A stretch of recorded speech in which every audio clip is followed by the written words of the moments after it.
My 38 female daughter Rose has never been the nicest. She's incredibly ungrateful for everything she has. I let her and her best friend share her bedroom. Her best friend has less fortunate parents, and they don't contribute to any household chores. I even had to start hiding pots and pans from them because I didn't want them to use my nice kitchen supplies.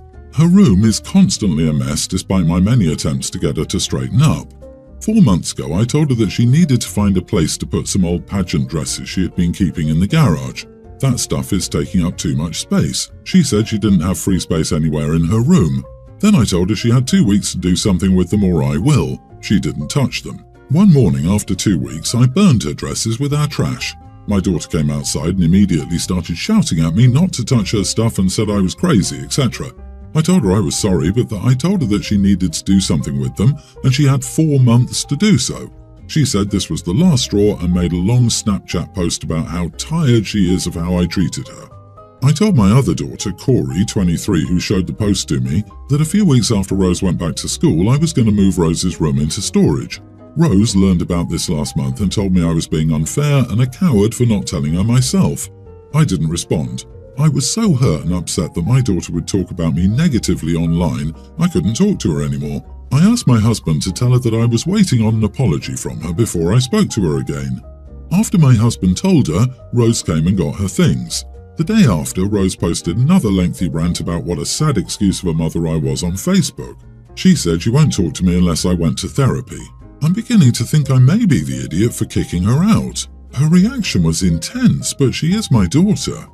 Edit, my husband and I have 5 kids. My husband and I tried our best when she was younger, but it was hard with 5 kids. I forgot to mention that Rose is autistic.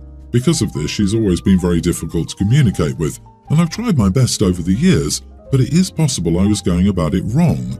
I never asked her to do chores, but I would make comments hinting at it so that I didn't have to tell her directly. She's 19 and I didn't think I'd have to ask her to wash her dishes. You are the idiot. I was with you until you gave the game away by saying you burned the dresses. I no longer consider you a reliable narrator.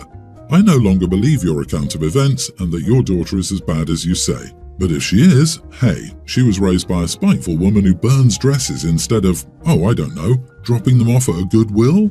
Thank you for letting that slip. I would have gone the other way and been entirely bamboozled by you. Yeah, you are the idiot. Your daughter is right, you do need therapy.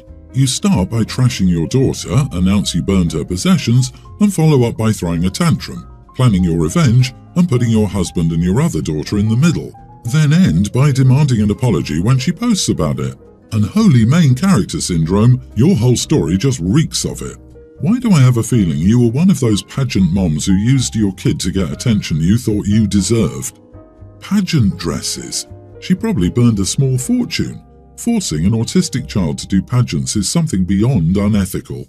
Other than that, I'm hung up with burnt it with the rest of the trash. Bad for the environment and you, especially if you burn anything that contains plastic, which most people's household trash does, especially pageant dresses. Yeah, making a bonfire for extra drama is... wow, that's not normal human behavior. OP is 38 with a 23-year-old daughter. She's been a parent since she was 15. Unfortunately, her maturity seems to have frozen in her teen years. My daughter is autistic and struggles to communicate. I also never attempt to communicate clearly with her and hope she just picks up on what I mean. Do you know how ridiculous you're being? I hope you end up waiting for that apology for the rest of your life, for it never to come because Rose has gone no contact with you and started a family and lived happily ever after without you in her life. She's right though, you do need therapy. I don't care how angry you were with her, you burned her clothes. My wife and I got married last summer. I have a son, teen, and a daughter, tween, with my ex-wife, and my wife has a son, younger grammar school age, with her ex-husband. We all moved in together in late 2021. My kids get along great with their stepbrother, and they adore my wife. I've had a trickier time bonding with my stepson. We have my kids every other week, and my stepson goes to his dad's every other weekend. My stepson is a massive daddy's boy. His dad takes him on some kind of adventure every weekend they're together. He's always talking about what he'll do with his dad or what he and his dad did at the weekend, which is annoying but fine. However, recently he's kept comparing me to his dad. saying things his dad would do differently or telling me his dad can do something so I should be able to too. Last weekend we went camping, which is not something we've really done before as a family. When it came to building a campfire, my stepson started complaining I was doing it wrong. I was following a YouTube tutorial and tried to interfere with what I was doing. Then he said, "How are you a man who doesn't even know how to make a fire?" before talking about how his dad could light a fire with a stick. I was already stressed about the whole weekend, and I snapped at him and told him to shut up about his dad. Obviously, I was in the wrong for snapping, so after finishing the fire, I apologized to him and let him know I was in the wrong for talking to him like that. I did, however, reaffirm that I would like it if he stopped talking about his dad so much. Later in the week, he must have said something to my wife about not being allowed to mention his dad. She's now mad at me for having this discussion with him, even though I know she also finds it annoying. In truth, I've always felt self-conscious about my wife's ex-husband, as he is a very stereotypically masculine guy, ex-Marine, and I'm the opposite. My wife's sister called me an overcorrection to my face a few months into dating. It's also frustrating to see how much my stepson idolizes his dad when he doesn't know how much his dad hurt his mom. He cheated on her, was abusive, and continued financially abusing her post-separation. His dad has refused to have any more custody time with his son, and even when we went on our honeymoon last year, he sent his son to his mom's rather than look after himself. I know how much it hurts my wife to see her son favor his dad when he does the bare minimum as a father and damaged her so badly. Am I the idiot for suggesting he stops talking about his dad so much? You are the idiot. This poor child is dealing with a broken marriage not of his making, with two parents he loves who are no longer together through no fault of his own, and this other random guy suddenly thrust into his life. He's young. You're an adult. You have no right to tell a little boy not to feel his feelings. The poor kid misses his dad. Come on now. Put on your big boy pants and adult here. It sounds like you're taking out your own insecurities on this kid. Just stop. Also, daddy's boy isn't a thing, so let me help you. He loves and looks up to his father. Yeah, man, you are the idiot. You said so yourself that you're self-conscious about your wife's ex. You list all the bad things he did to her, but that doesn't impact your relationship. Either you believe she's with you because she loves you and recognizes the value of who you are, or you shouldn't be together. A young child asking his stepfather, "How are you a man?" is completely inappropriate. If your wife didn't seek to address that, I think you have a bit of a problem. My bet is Bio-Dad is talking smack about you when the son is with him. The comparing stuff is one thing, but "how are you a man" seems like something he heard. Definitely the son is getting some toxic masculinity. I hate that phrase, but in this case it seems fitting. Runoff from his biological father. OP was wrong for yelling at the kid, but the kid had it coming. The real problem is the kid's dad doesn't want to be a parent. He wants to be the fun dad that his kid loves, and his mom and stepdad have to be the actual parents and deal with the aftermath. That's why the dad doesn't want more custody, because he'd actually have to be a parent. My sister recently turned 18 and moved in with me, 20 female. To provide some context, I need to go into our childhood. My parents named me Serafina, and apparently it was my mom's favourite name ever, and once they'd named me, they were happy. When my sister was born, they picked the top name of that year, which was Emily. Not as much thought went into it really, but they figured safe was better than nothing. My extended family loved my name and showered a ton of praise on it my whole childhood, and would often make snide comments about Emily's name and how it was a shame her name was nothing compared to mine.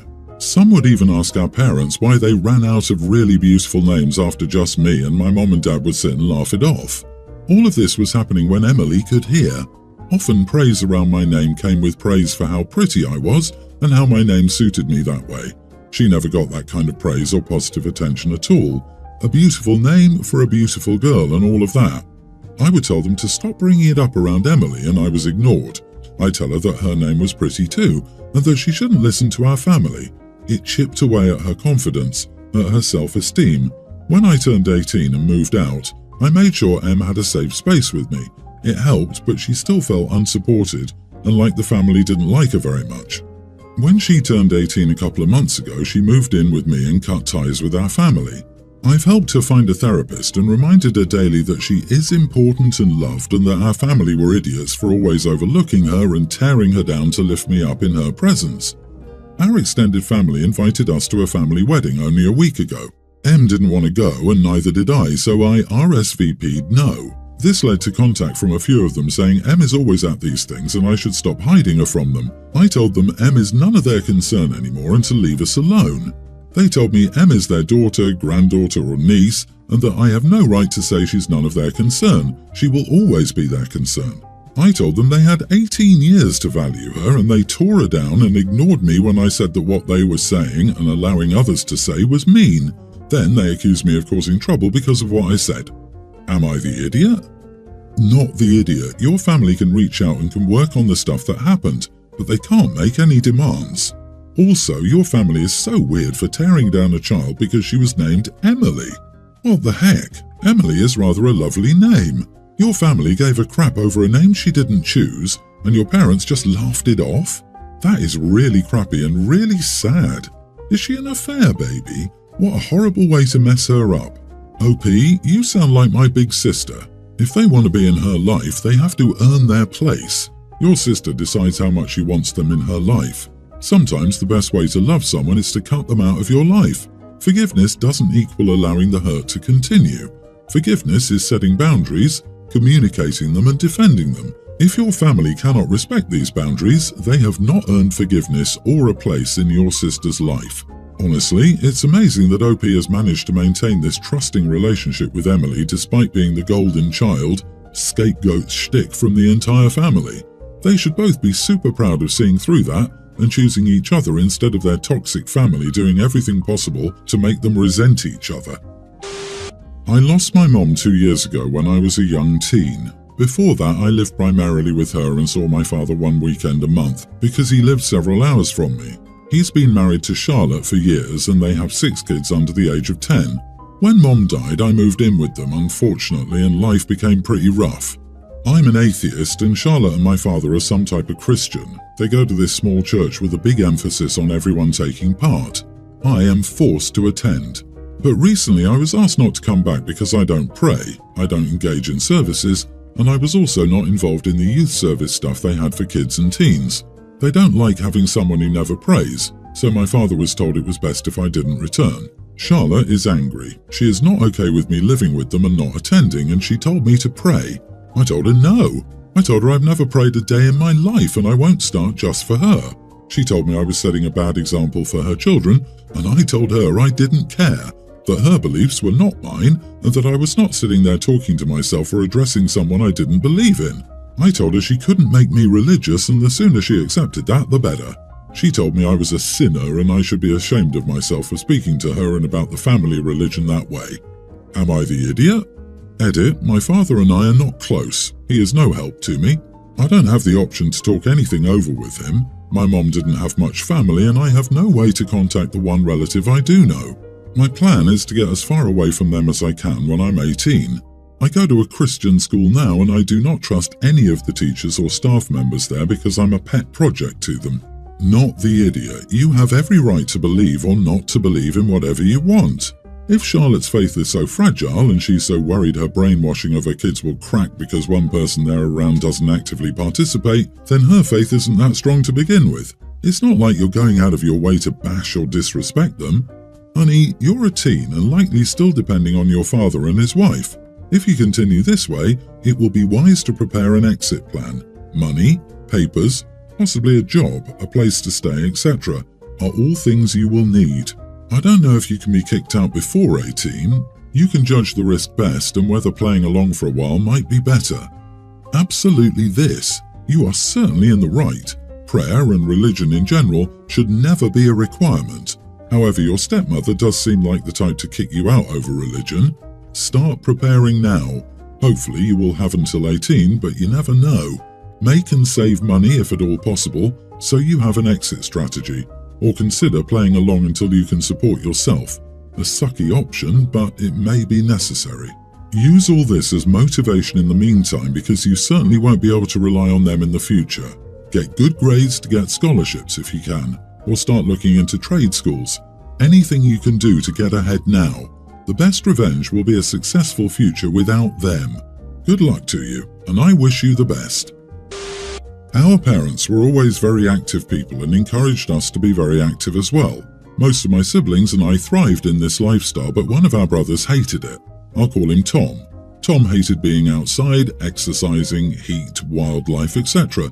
Our parents always encouraged him to at least try something before deciding, but they let him skip things he insisted he didn't want to do. My brother, whom I'm closest in age, and I wanted to make a snorkeling trip together. While planning, we decided to invite our youngest siblings as well if our parents would pitch in a bit and were okay with us watching them. We didn't invite Tom, 22 though, because we knew he'd hate this trip, and we figured he'd be busy with post-graduation plans and everything. In addition to snorkeling, we will also be hiking, rock climbing and free diving on this trip. These activities are things Tom expressly hates or cannot safely do. Tom heard about the trip from our parents and is hurt that we didn't invite him. We explained that the trip would involve a lot of getting up early, which he hates, a lot of physical activity, hates, and very little to no lounging in comfort, his main priorities when vacationing. But he said he could still come and do his own thing and meet us for dinner. We aren't planning on hitting any restaurants. I said if he wants, he can book his own room on the same dates, but we know he gets really upset when he's woken up early, so we won't share with him because we don't want to deal with that. He feels like we're bullying him and being idiots for no reason, but we aren't trying to do that. We want to have a good time. He says it's ridiculous that our brother in middle school and sister with special needs are considered better company than him, which isn't what we said at all, but that's how he's interpreting everything. Were we the idiots not to invite him? I'd say you are the idiot, because if I was in his shoes, I'd be feeling pretty hurt that my family, the people I grew up with, excluded me without even giving me the option to discuss it. You just made an assumption. I can see how that's hurtful, but I think the fact that he had to hear about it from the parents and not from you speaks a bit too much here. Why the secret? Disagree, not the idiot, and this is a classic. Say no enough times and people will stop inviting you. They don't owe their brother anything, and they're not idiots for not inviting said brother. They are going on vacation to do activities that the brother doesn't like, not to spite him, but because they enjoy such activities. They are not obligated to change their vacation to conform to their brother.